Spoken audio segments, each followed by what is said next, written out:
Welcome to Alexandria, planning of the city.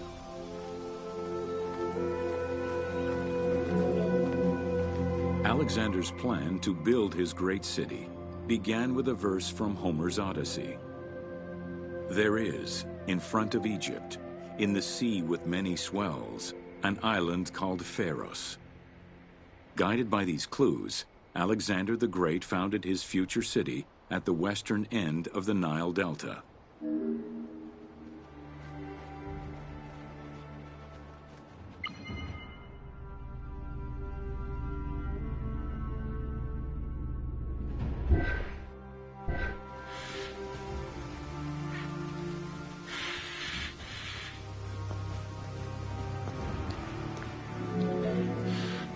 Though Alexander considered this location ideal for his great city, it presented considerable challenges. Too difficult to access during storms, the surrounding swamps threatened disease, and the limestone soil prevented the growth of healthy crops. However, due to the influence of his mentor Aristotle, Alexander the Great recognized that the true value was its strategic emplacement. Alexander knew that in controlling Pelusium to the east, Memphis to the south, and his crowning glory Alexandria to the west, he would create a triangular stronghold, allowing him to control the entire delta while giving him access to the Mediterranean.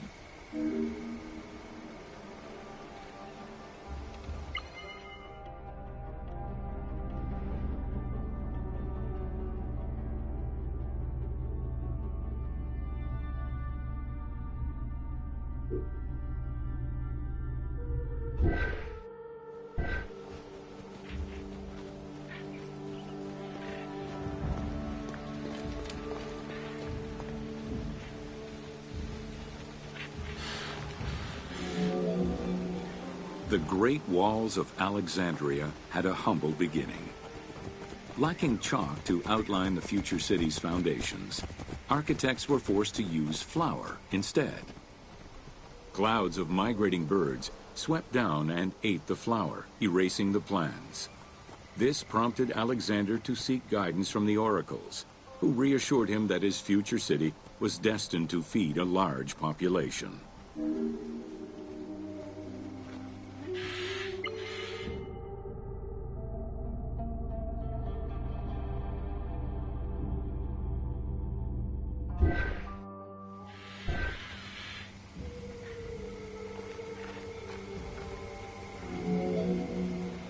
Excavations led by Mahmud Bey al-Falaki in the 19th century revealed that the wall enclosure measured approximately 5.2 kilometers in length and 2.2 kilometers in width.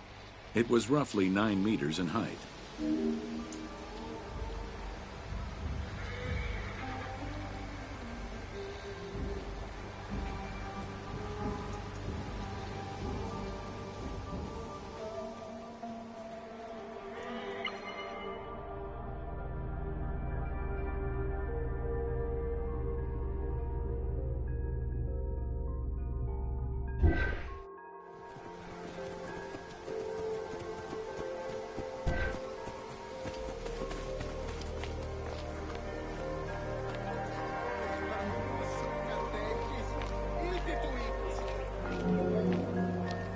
These formidable ancient walls would resist a number of attacks, including fending off the king of Syria in 169 BCE.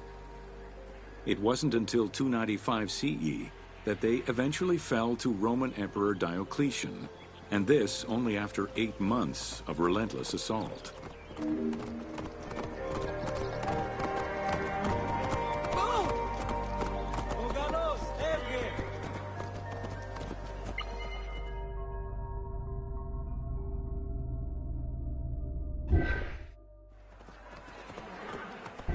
Αμάξα ελάβνης κακίστεως, αμέλισσον.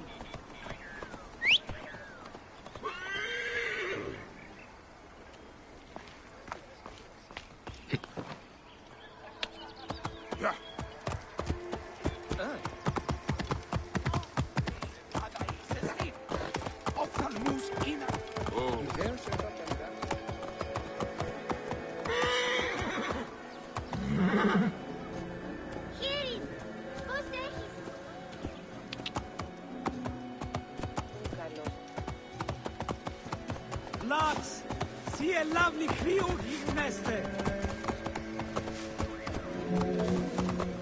Alexandria's principal architect, Dinocrates, chose a Hippodamian grid plan. The grid maximized functionality, with wide, straight roads and canals running beneath them. Alexander recognized the military value of the city's design. The wide, parallel streets gave him optimal surveillance of the city, while allowing the unobstructed flow of troops.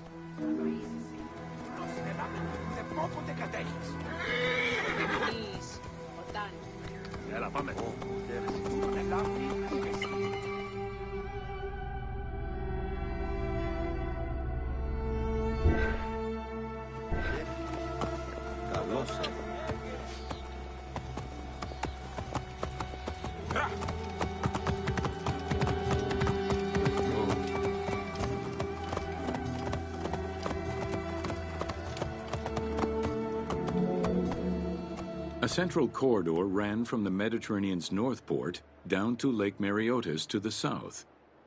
This thoroughfare acted as an unobstructed link for commercial trade and travel between the two ports. Many of the streets were bordered with grand buildings and parks, including Canopic Street, with its impressive gate bordering the eastern end.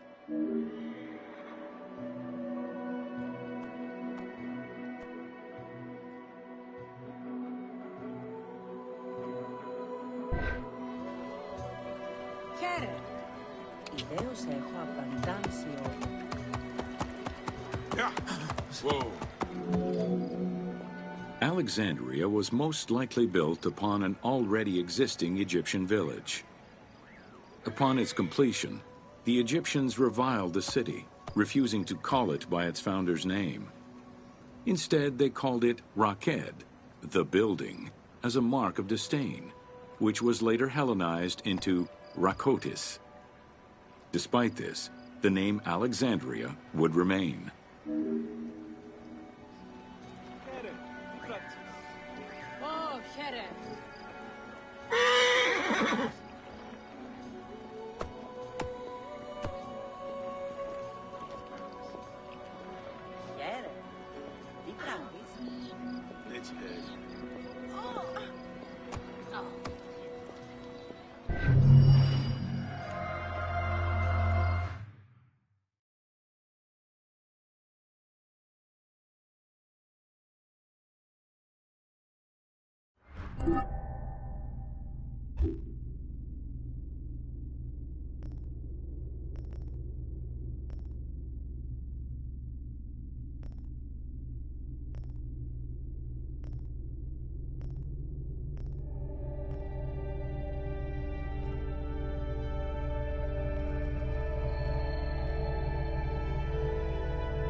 Oh,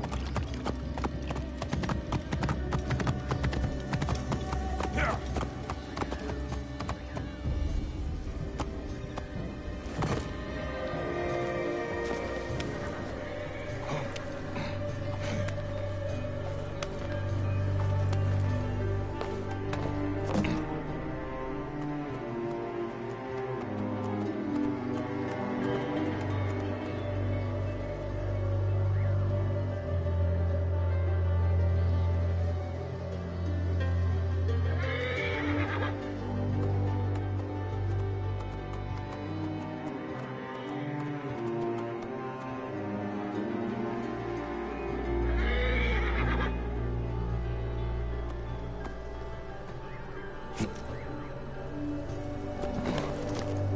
Take your time.